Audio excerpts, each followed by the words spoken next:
Okay, so welcome, or as we say in Holland, welcome to this Atmos announcement webinar. My name is James McLaughlin. I'm a business developer at Atmos, and I'm coming at you from the Atmos headquarters in Leiden, in the Netherlands.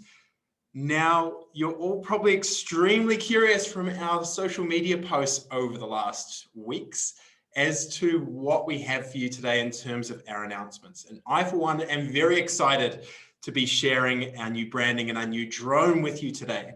Now, first, a quick introduction to the Zoom controls. Down the bottom of your screen, you'll be able to see a couple of options there. The one I want to point out to you is the Q&A button. Now, if you have any questions during this webinar, you can, of course, put them into that Q&A section. I have some fellow panelists with me who are going to be doing their best to answer them during the webinar, but we'll also be covering some at the end of the webinar during the Q&A, so you guys can also get to hear the answers and perhaps deepen your understanding of what we talk about today. So let's dive straight into it.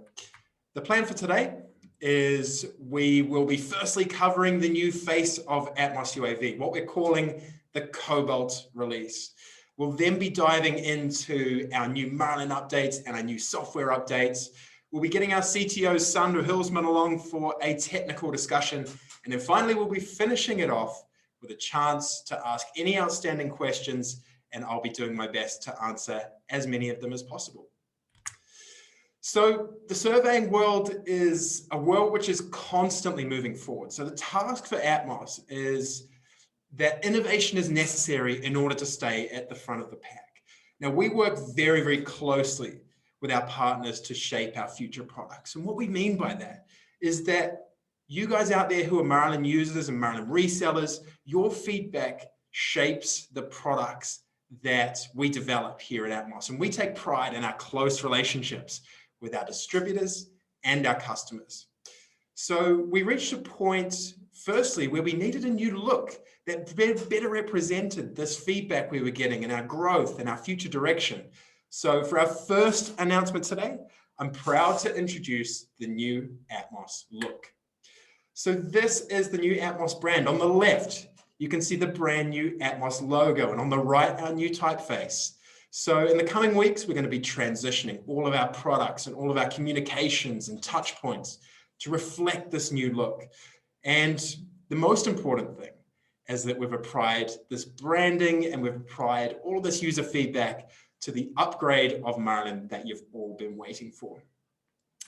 So here it is. This is Marlyn Cobalt. This is the result of all that feedback and all of that work that our engineers have been doing. And it's arguably the most accurate, the most easy to use, and arguably the best looking Marlyn that we've ever produced, with changes across the entirety of the product.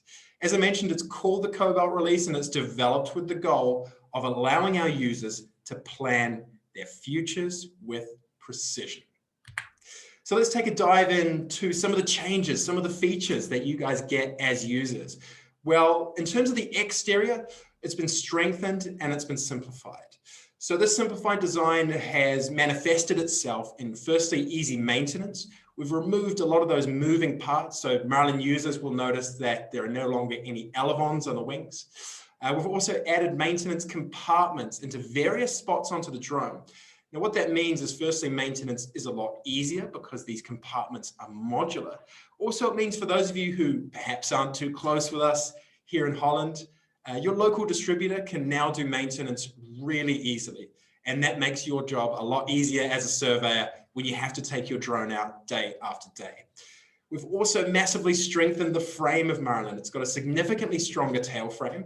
This means that she can much more easily handle rough landings in challenging winds. We've also changed the design of the feet to prevent Marlyn from skidding along the ground in high winds before and after flight as well.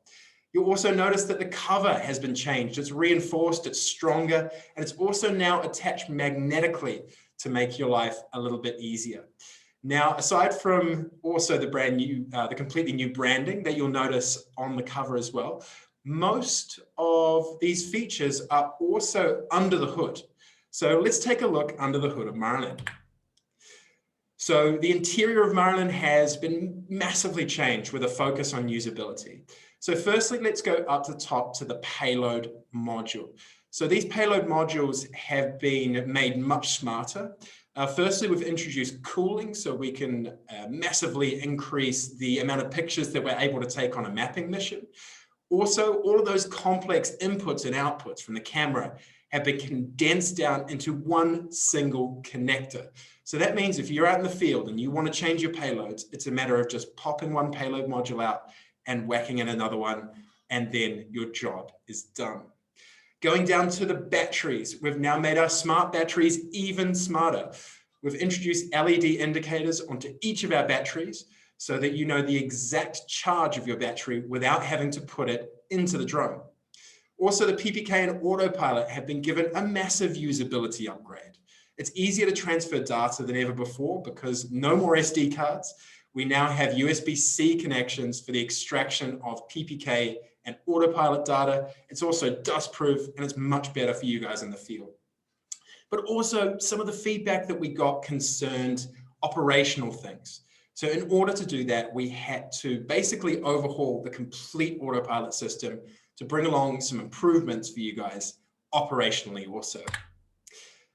Now, firstly, these have manifested themselves in new safety features. We wanted to give you guys as pilots better peace of mind. And the way we do that is through new safety features.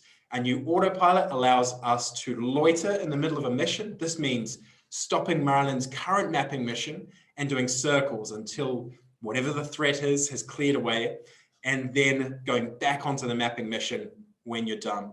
We also have the ability to transition Marlyn from airplane mode to helicopter mode immediately at any point during the flight, which also gives you further peace of mind because that's just one more option you can use to deal with an emergency.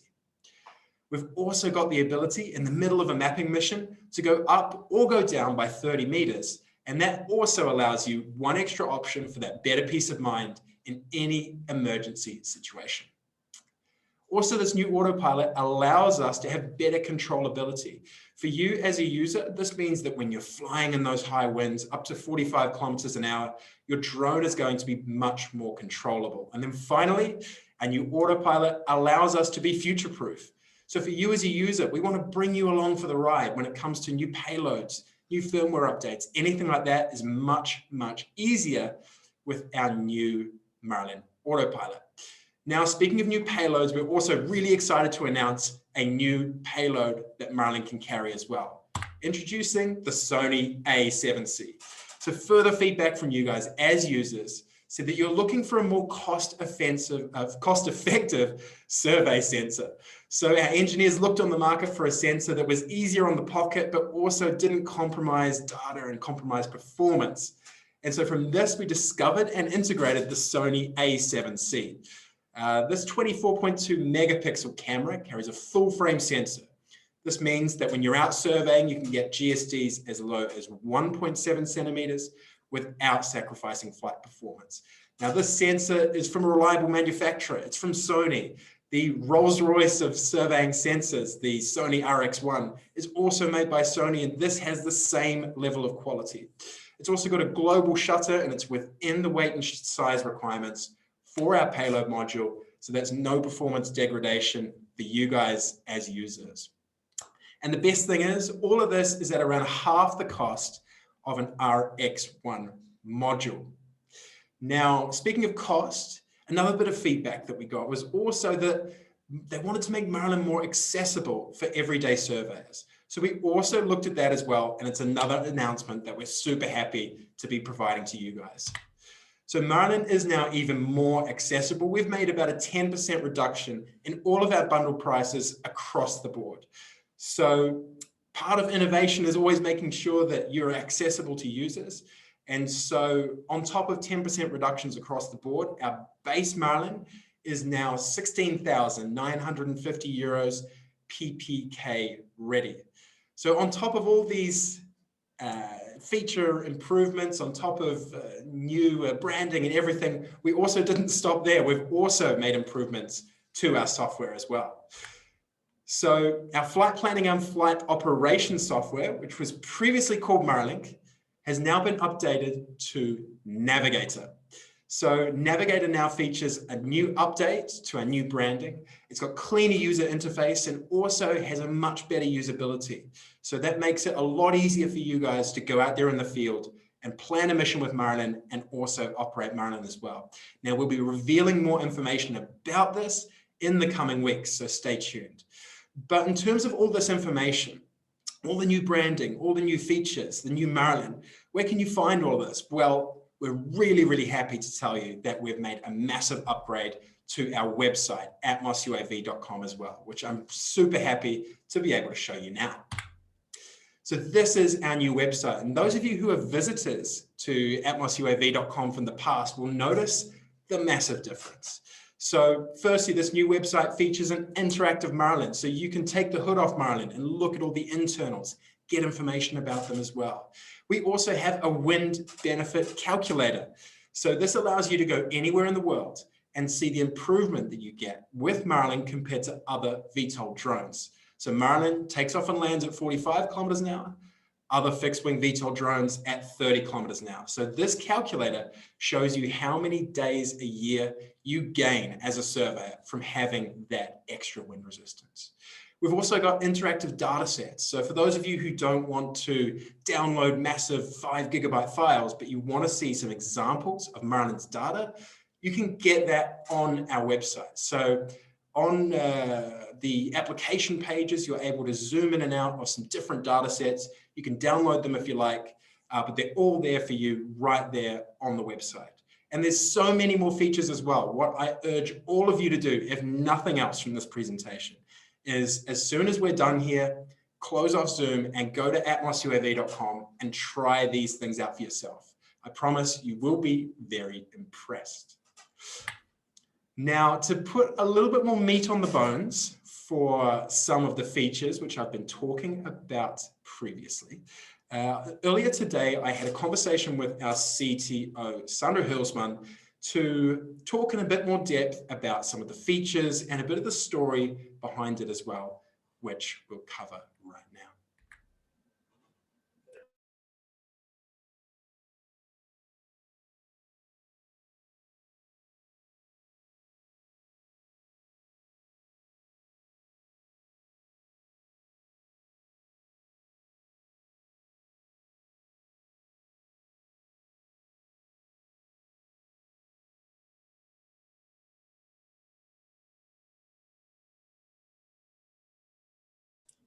Okay, so I've just been informed that there might not be any sound coming through that, so one moment. So now I'm joined.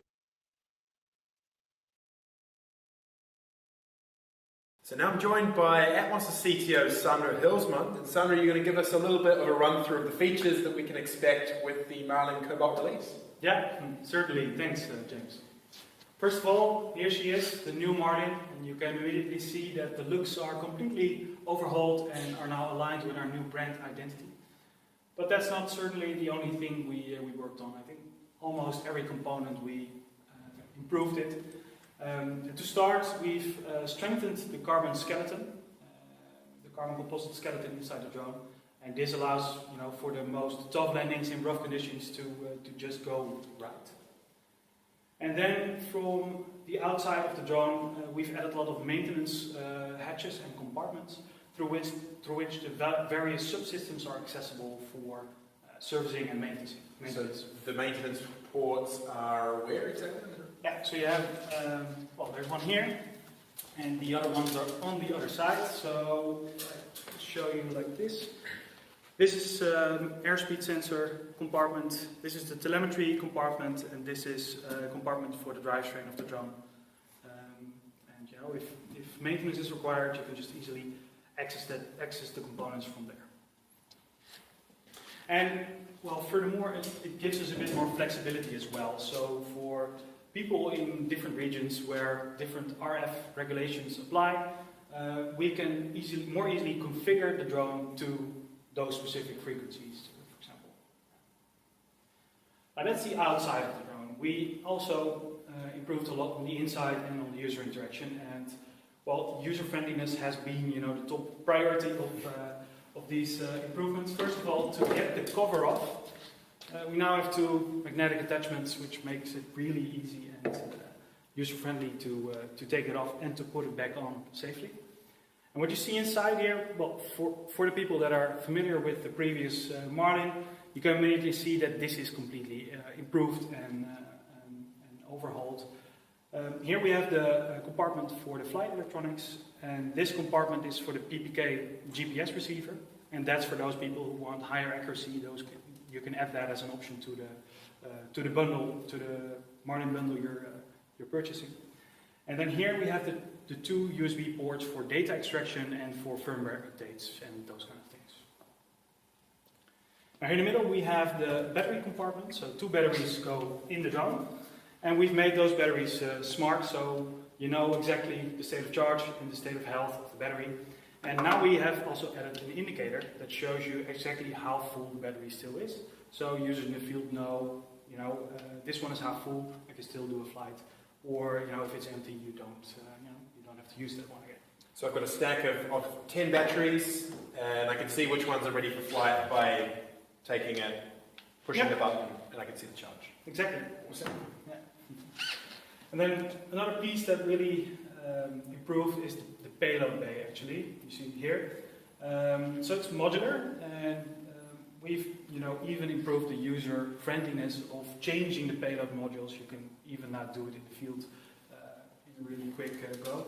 So you remove these retaining clips, and then you just slide the payload out like this. And there you have it. And then you can change it, for example, for a multispectral camera if you also need to have multispectral data of the project you're doing. The payload modules themselves also got improved, so we have passive cooling here, so this allows to have higher trigger frequencies, so more data collection. This one needs to be removed, of course. And then on the inside, we've really made the electronics look neat. And also to make the connection of the camera with the drone, we've now added this nice connector, and all these signals go over it. So we have full interaction with the camera through the navigator user interface. And you can, for example, see how much storage you still have left on your camera. Awesome. So I'm switching between RGB and multispectral. It is as simple as in the field, pulling my payload out, putting it back in. It's as simple as this, and if you plug the new payload module in, you immediately see in Navigator, okay, I got this new payload module, this is it. So you know that everything got connected correctly. And furthermore, this allows us to add new payload modules as technology advances. And we also have the new payload module introduction of the Sony A7c camera, which is now also part of the payloads in our product portfolio. And yeah, that's a full frame 24 megapixel camera. Yeah. Interesting. So out of all the features that are in there with the Cobalt release, is there anything that was particularly challenging for you guys as an engineering team? Yeah, certainly. Actually, we had quite some challenging requirements to what the drone, need to become, which were also contradictory. So we wanted to have a high in-the-field efficiency, but also, the highest data accuracy out there. A really safe design, but still user-friendly. And it's challenging to match these requirements and make it actually become, a design that fulfills those requirements. But I believe we did that. So with this, Marlyn, you get scores highest on those points, in my opinion. Awesome. And is there any feature on there that you're the proudest of as the CTO? Well, yeah, of course I'm proud of the team who helped us getting here. But in terms of features, I think the high wind resistance of the drone and the safety and user friendliness. So that's 45 kilometers an hour, takeoff landing. 45 kilometers an hour, and you need that. I mean, we're from the Netherlands, so we're challenged with that almost every day. So. Indeed, indeed. Oh well, thanks a lot, Sando. You're welcome, James. So now I'm joined by. Okay, so in summary, from today's presentation, what I really want you guys to know is, firstly, Atmos has a new look. We have a new brand. We have a new website. We have new communication.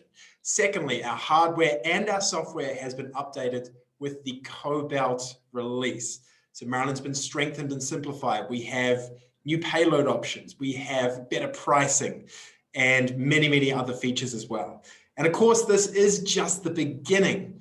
So Atmos is going to be coming out over the coming months with even more updates, even more features, and then perhaps even a sensor update or two. And as Marlyn users, you guys get brought along for the ride, and we really look forward to sharing this coming journey with you guys. So I really want to thank you for joining me today. And obviously we've been talking a lot so far about us at Atmos, and we really want to give you guys the chance to talk about yourselves as well. And so my colleague's just going to put a poll up in which you can indicate whether you're interested in getting in touch with us further, or perhaps if you're happy with the information that you have for now. So what I'm going to be doing is diving into some of our questions. And if you just give me one moment, I will do so. Okay, so firstly, Julian McCarran asked, do you have the kappa, phi, and omega angles of the pictures embedded in the EXIF data? Yes, Julian, we do.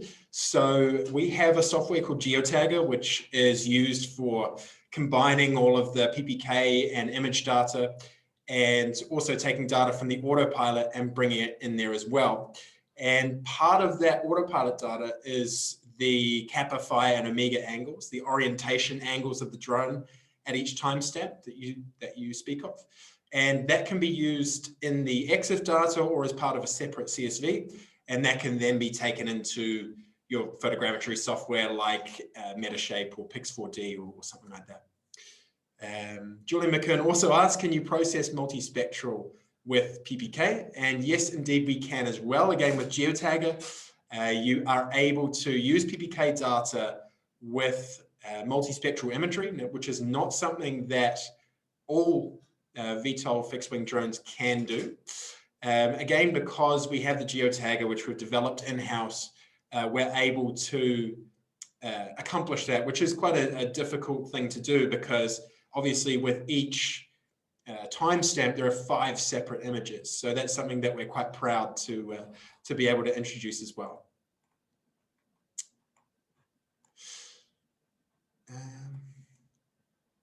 I also have another question from Julian. Where do you process the data to geotag the pictures? Is it on Navigator, or how do you manage different flights? So we do this processing in our GeoTagger software.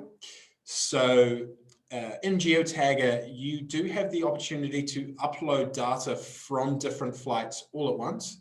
And we have a map, there's a sort of a visual map interface to show you how those different autopilot and PPK files fit with one another. However, what we find personally, and what we recommend when we're training people, is that for each flight, you separate all of the PPK image and everything data into individual folders for each flight, and then process through GeoTagger per flight. So it just makes your life a bit easier when it comes to organizing things as well. Is it fully compatible with European laws allowing flight also above densely populated areas, asks Michel Pal. So in terms of the new European laws, so they have been released as of the start of this year. However, the exact regulations for VTOL drones and fixed-wing drones have not been finalized yet in terms of the requirements, so the technical requirements to be able to adhere to those. So as the year goes on, we're hoping that the European authorities are able to make our lives a little bit easier by releasing a bit more of that information. And so we'll be essentially keeping up with that as we go along as well. And I do have quite a lot of questions on here as well, but what I'm going to do is we'll actually be answering those by email. For those of you who have asked a question, we'll make sure we get in touch with all of you. But in the interest of brevity, I will call us there. I want to thank you again for joining us. It's been my absolute pleasure to bring these new Atmos announcements to you. And for those of you who indicated that you wanted us to get in touch, we will most certainly be getting in touch with you. I urge all of you to go and visit our website right now and try out all of those awesome features, and we'll be seeing you for the next webinar.